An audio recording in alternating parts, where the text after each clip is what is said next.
Hoy día se trata entonces de tomar a este viajero Alexander von Humboldt, que ya en la clase anterior habíamos revisado en su perspectiva global, es decir, cómo se vincula con otros naturalistas para construir su obra fundamental, llamada Cosmos, ¿no es cierto? Y de lo que se trata hoy día es de un poco de describir en qué consistió ese viaje a América.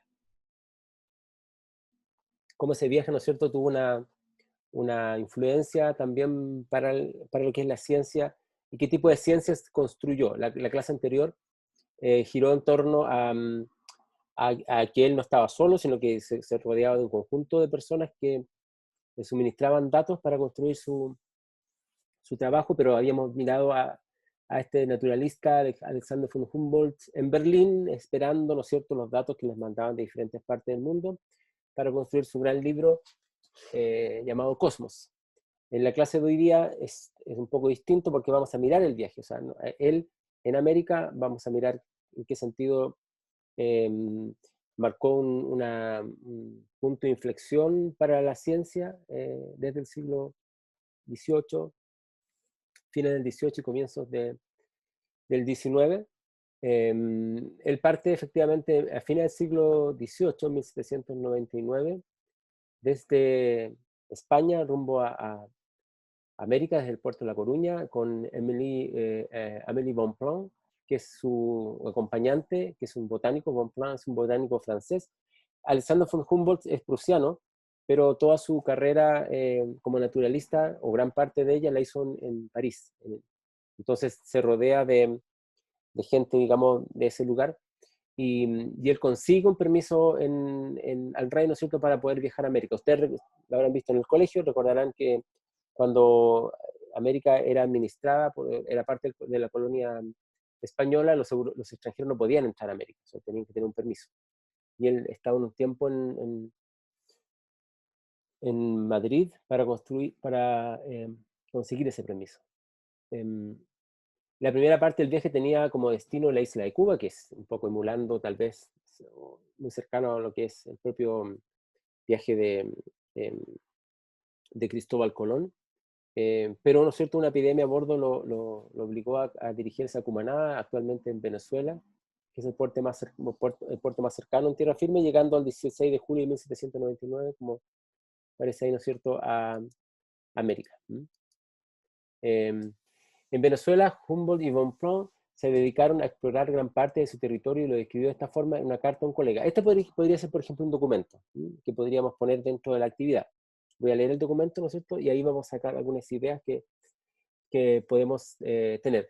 Recuerden que el trabajo que ustedes tienen que hacer es un trabajo bien concreto, no tienen que hacer un ensayo, sino que más bien tienen que decir específicamente qué cosas podemos aprender de los documentos para, ¿no es cierto?, los efectos para los objetivos del curso, digamos, que gira en torno a la historia de la ciencia, así que es bastante amplio. En esta carta, ¿no es cierto?, Humboldt le cuenta a su colega, dice que describió más de 100.000 plantas, tomó más de 100.000 plantas desecadas, 600 descripciones exactas de especies muy curiosas o nuevas, insectos, muchas conchas, medidas barométricas y trigonométricas de la alta cadena de montañas, descripciones geológicas, operaciones astronómicas de vasta extensión, experimentos sobre la inclinación e inclinación magnética, sobre la longitud del péndulo, sobre la temperatura, elasticidad, transparencia, humedad, carga eléctrica y cantidad de oxígeno de la atmósfera, y en fin, unos 50 dibujos sobre la anatomía de vegetales y conchas. Tal es el fruto de nuestros trabajos en la provincia de Cumaná, que es el lugar que había llegado en un comienzo. Entonces, ahí ustedes ya se pueden, de alguna forma, imbuir de lo que va a ser este trabajo que yo le estoy pidiendo de análisis documental. Este es un documento. ¿Qué es lo que podemos concluir de acá? Eh, Primero, vamos a hacer un ejercicio con esto. Podríamos concluir que es un viajero especializado, o sea, que tiene una especialidad, por ejemplo, que es botánico, que es zoólogo, que es astrónomo. ¿Qué dirían ustedes? Vamos a pasar la grabación para poder hacer esta. Entonces acá uno puede mirar, tal como ustedes lo decían, diferentes elementos que pueden sacarse como conclusiones, digamos, que sería probablemente la primera vez que se hacen investigaciones de este tipo en América, de ahí la cantidad de, de- de conocimiento que quiere acumular Humboldt y Bonpland. También nos pueden hablar de los intereses enormes que tenía, ¿no es cierto?, la época, de distintos elementos eh, vinculados, ¿no es cierto?, al estudio que se hace por primera vez del interior de América, digamos, con instrumental y con criterios científicos. Eh, una vez que Bonpland y Humboldt digamos, exploran Venezuela, se trasladan a Cuba, donde permanecen 2 meses aproximadamente, y ahí escribe un libro también sobre, bueno, van a salir varios libros, todos sus relatos, pero también sobre Cuba en especial, y después posteriormente sobre México. Una de las investigaciones más reconocidas de Humboldt va a ser justamente a comienzos del siglo XIX, y que tiene que ver con la gradiente altitudinal en la asociación vegetal al recorrer la cordillera central de los Andes colombianos, que iniciaba en las zonas del clima tropical y finalizaba en las zonas nevadas. Eso es una cosa que es bien relevante, lo vamos a ver después en una imagen, que es cómo el interés de Alexander von Humboldt era mm, eh, en esta idea de que toda la naturaleza se vinculaba entre sí. Por eso que, eso es algo que ustedes no sabían, por eso no lo pueden concluir, por eso cuando uno mira esta carta donde él le cuenta todo lo que hace, era no solamente porque él tenía muchos intereses, o porque en la época no estaban las especializaciones desarrolladas como lo vemos hoy día, sino que porque además Humboldt pensaba que todo se conectaba entre sí.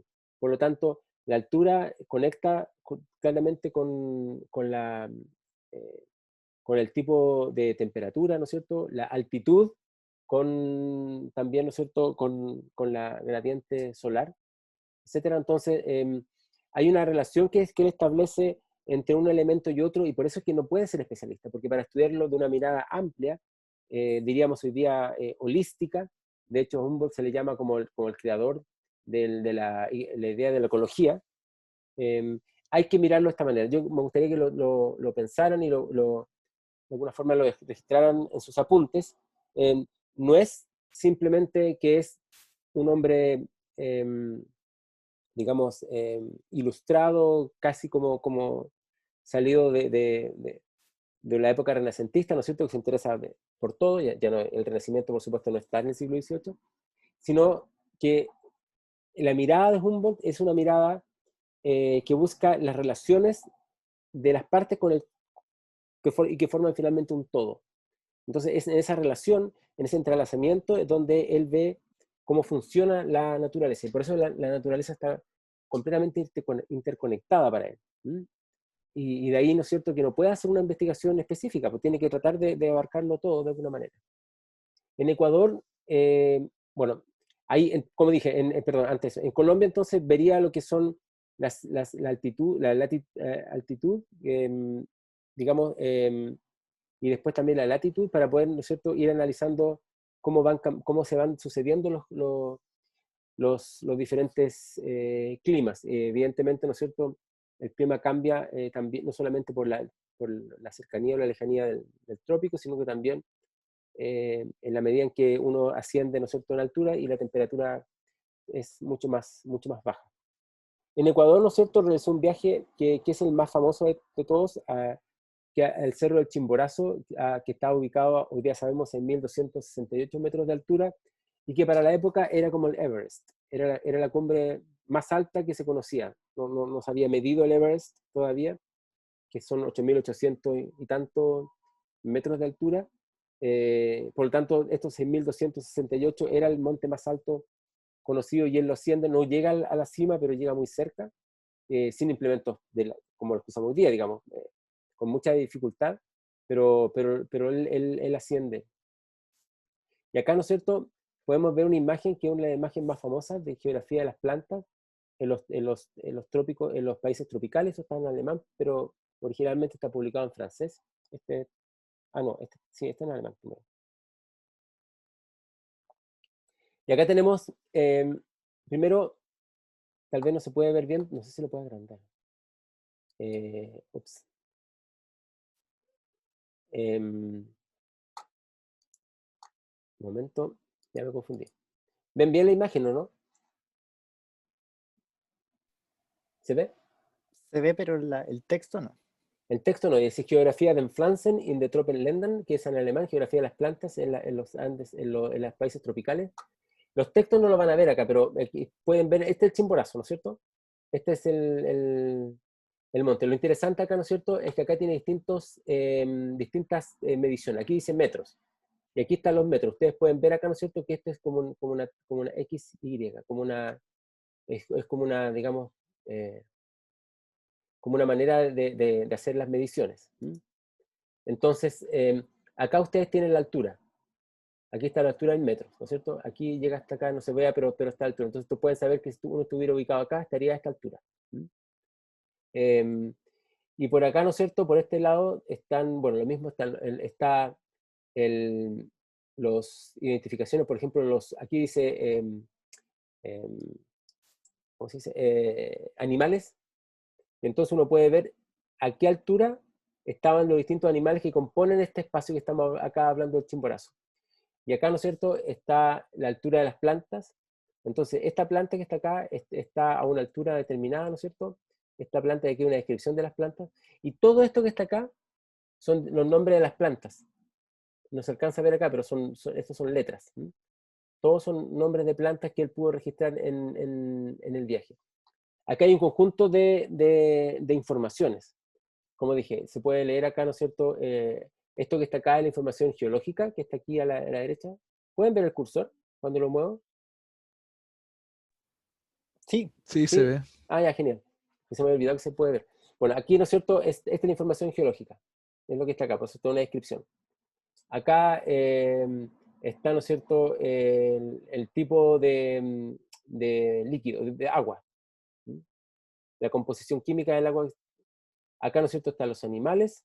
En esta tabla están las plantas. En fin, entonces uno puede ver toda esta información. Acá otras informaciones aquí, por ejemplo, está la cultura, esta parte de acá. Porque lo que encuentra aquí también son o grupos habitantes habitando el lugar, o en realidad lo que encuentra no son grupos viviendo acá, sino que encontró restos arqueológicos, que en realidad no lo encuentra él, pero estaban registrados.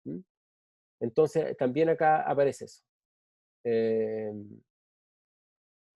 Y entonces acá tenemos, acá uno puede ver no aparece aquí tan claro, pero aquí también está medido, ¿no es cierto?, la distancia, y acá la altura.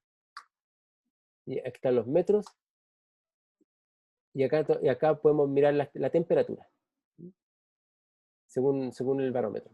Pues el barómetro no mide la temperatura, pero lo utilizaban para hacer mediciones por efecto de la presión también. Entonces, ¿qué es lo que ven acá ustedes? Esto podría ser un documento también para su estudio o lo que tienen que entregar, no solamente texto, porque esto es un gráfico. ¿Qué conclusión podrían sacar de acá, por ejemplo? Haciendo un poco el mismo ejercicio que hicimos delante. Voy a pausar. Entonces tenemos esta imagen que de alguna manera concentra todo, que nos muestra, ¿no es cierto?, cómo Humboldt no separa el conocimiento, sino que trata de representar la naturaleza en un todo, y por eso que está en una, perdón, en una medida, digamos acá, las mediciones de altura, la temperatura, los animales, las plantas, todo conectado, ¿no es cierto?, y con una información que está basada en sus estudios de campo. En Perú, Humboldt hace observaciones y mediciones en el océano que van a dar prácticamente nacimiento a la disciplina que hoy día llamamos oceanografía, y describe, ¿no es cierto?, por qué hay corrientes frías, que es probablemente la más importante del mundo, y de dónde, y cuál es el origen de la corriente fría que hoy día llamamos corriente de Humboldt. Quizá a usted el propio nombre Humboldt le suena por la corriente, me imagino. Pero no solamente enriquece, ¿no es cierto?, la mirada respecto del océano, también contribuyó al desarrollo de la cartografía. La cartografía es muy relevante porque permite, ¿no es cierto?, tener un panorama mucho más claro, por ejemplo, para los navegantes. Y también, ¿no es cierto?, va a ser muy importante una vez que América separe de España y comiencen a nacer los primeros estados nacionales. Los estados nacionales necesitan mapas para poder definir un poco la frontera entre un lugar y otro. Una de las líneas más interesantes que él trazó, que lo vimos en la clase anterior, en la clase anterior traté de mostrar un poco cómo construyó la idea de isotermas, son justamente estas que actualmente se utilizan incluso en los mapas climáticos para indicar los vértices que presentan las mismas temperaturas en la unidad del tiempo considerada. También exploró el curso del Orinoco, del río Orinoco, hasta comprobar su conexión con el Amazonas, que no se sabía, ¿no? O sea, se conocía en un río, pero no sabía si estaba conectado con otro. Acá tenemos las isotermas, que yo se lo había mostrado en la clase anterior, que esto es un mapa que está dentro del libro Cosmos de Alexander von Humboldt. Y esto es muy interesante porque permite, ¿no es cierto?, mirar uy, estaba tentando con esto. Porque permite mirar, ¿no es cierto?, el mundo también en una unidad. O sea, tú puedes mirar el planeta, aunque esté en un planiferio, ¿no? Pero tú puedes mirar el globo como una unidad. Hay una forma muy clara, muy gráfica de hacerlo. ¿Sí?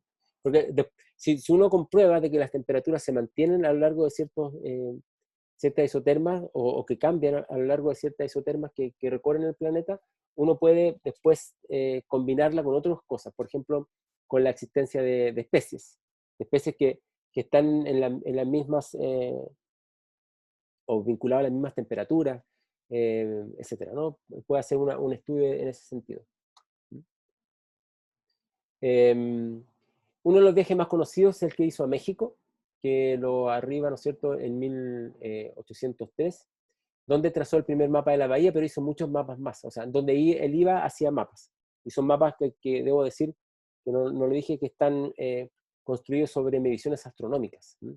Que ustedes saben que la única manera de dibujar el planeta es mirando las estrellas. Tiene que tener una relación de ese tipo para poder establecer, ¿no es cierto?, las distancias que se miden, ¿no es cierto?, en tiempo, en la Tierra. Eh, en marzo, ¿no es cierto?, ese mismo año va a la Ciudad de México y recorre, ¿no es cierto?, distintos lugares donde se dedica a estudiar la minería, que era uno de los intereses que también él tenía. También observó el origen del volcán El Jorullo en Michoacán, ¿no es cierto?, y cuyos resultados publicó en Europa y tuvieron un fuerte impacto. ¿Por qué era importante el estudio de los volcanes? Porque había toda una discusión respecto del origen de la Tierra, en el momento en que están haciendo lo que llamamos hoy día geología. Y por lo tanto, se pensaba que los volcanes eran parte del el origen de la Tierra, digamos que de ahí había nacido la Tierra como la conocemos.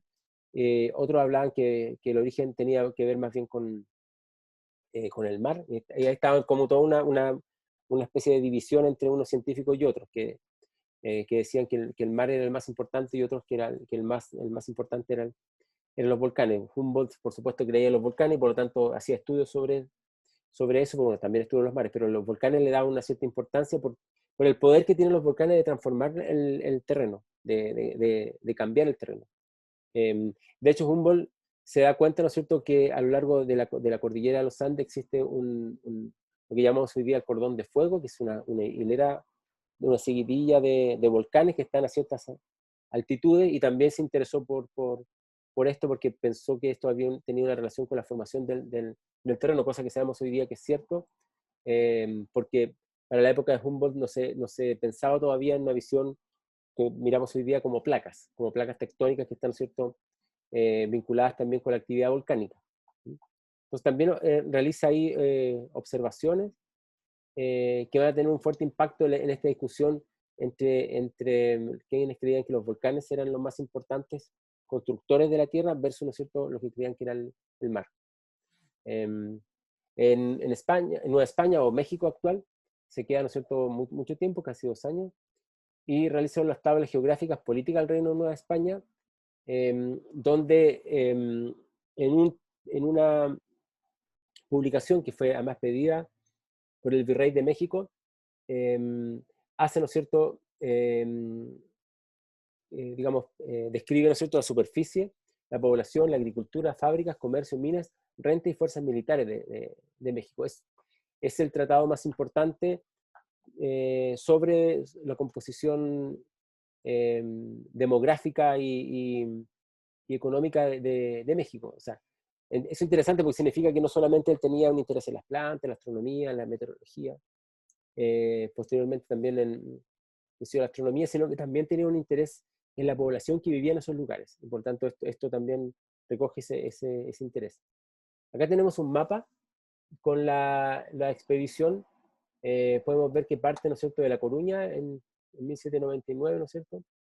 Llega a las Canarias, y las Canarias donde también realizó unos viajes, y después, ¿no es cierto?, llega a Cumaná, que es el primer lugar que recorre, digamos, recorre todo el sector de lo que hoy día sería Venezuela, y, y después, ¿no es cierto?, va hacia La Habana, va a los Estados Unidos, donde se entrevista con el, bueno, eso al final casi, con el presidente de los Estados Unidos, recorre entonces lo que es actualmente Colombia, Perú, llega hasta Lima, que es lo más al sur que llegó, y después, ¿no es cierto?, se va a México, y de ahí pasa a La Habana, claro, y después pasa, me equivoqué, a Estados Unidos, y de Estados Unidos hace un viaje, ¿no es cierto?, a Bogotá, y llega a Francia.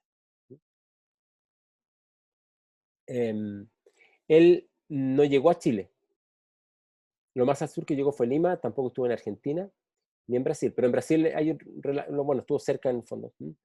Hay relatos de otros viajeros que llegaron posteriormente a él. ¿Por qué no quiso ir al sur? Y por qué a muchos les recomendaban no viajar al sur, porque él tenía mucho interés en esta zona, en la zona de los trópicos.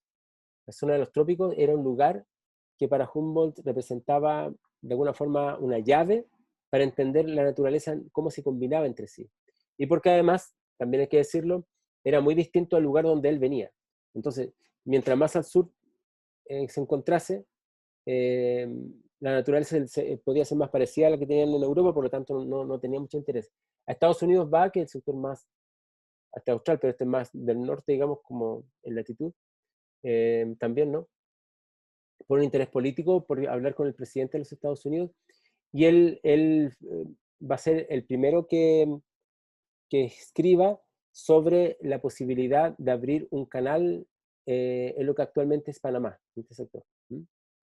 Y la importancia que podía tener para Estados Unidos que funcionara ese canal, que de hecho después los propios norteamericanos construyeron. Evidentemente no sabemos si los norteamericanos sacaron la idea de Humboldt, pero no sería raro que Humboldt los convenciera por todo la importancia que tenía en el mundo como científico. Aquí tenemos entonces el viaje americano al seno de Humboldt, y podemos ver cómo se movió en América, y dejó muchos textos, mucha literatura escrita sobre el tema, sobre sus viajes. Para terminar, vamos a ver cuáles son los aportes a la ciencia de Humboldt. Uno de los grandes aportes, ¿no es cierto?, fue la colección de plantas que reunió junto a Bonpland en estos 5 años digamos, de expedición. Todavía existen cerca de 6.000 que están guardadas en diferentes herbarios, eh, de los cuales entre 1.400 y 1.500 eran desconocidas para la ciencia y por primera vez fueron nombradas por él.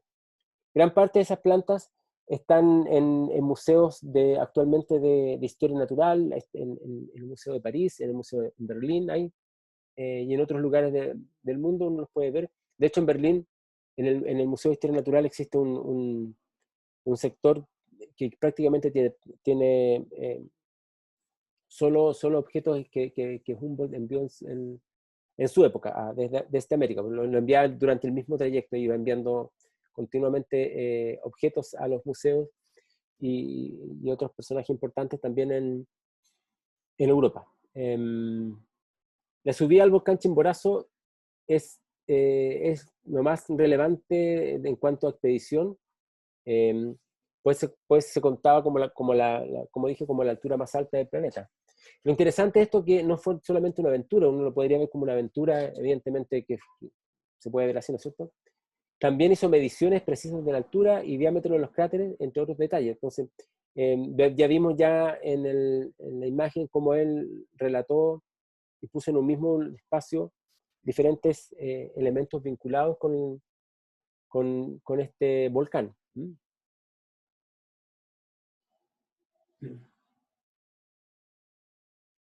tal como ustedes se dieron cuenta, es probablemente la primera vez que alguien hacía una investigación científica en América, dentro de América, no solamente en las costas, como había sido antes por otros viajeros, sino que al interior de América. Ustedes miran el mapa, se dan cuenta que recorrió, ¿no es cierto?, una parte importante de lo que es el continente americano.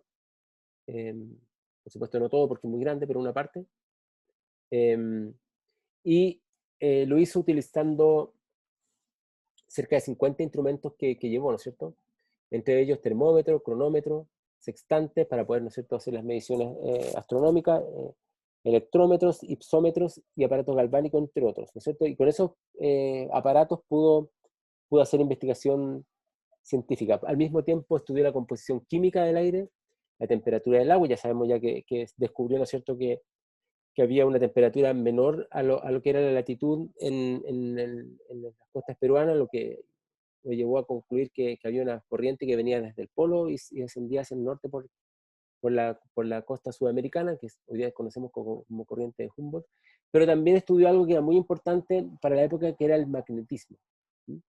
Que también había una discusión si el magnetismo era el origen de ciertos fenómenos, y él fue un gran aporte también a las investigaciones que hacía Friedrich Gauss en Alemania, ¿no es cierto? Hay mucha correspondencia entre Gauss y Humboldt, donde él, ¿no es cierto?, le explica y le envía observaciones y mediciones de la fuerza magnética, porque no estaba claro si el magnetismo de la Tierra funcionaba igual en todas partes. Entonces, el estudio de campo que él hace en América le ayuda también a Friedrich Gauss para poder entender, ¿no es cierto?, cómo funciona el magnetismo, que era uno de los grandes problemas de la física, digamos, del siglo XVIII y XIX.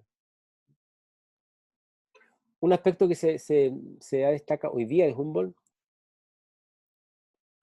es que, como dice Andrea Wulf, que comprendió que el ser humano puede destruir la naturaleza. Es algo que se va a repetir en varios de los textos de Humboldt.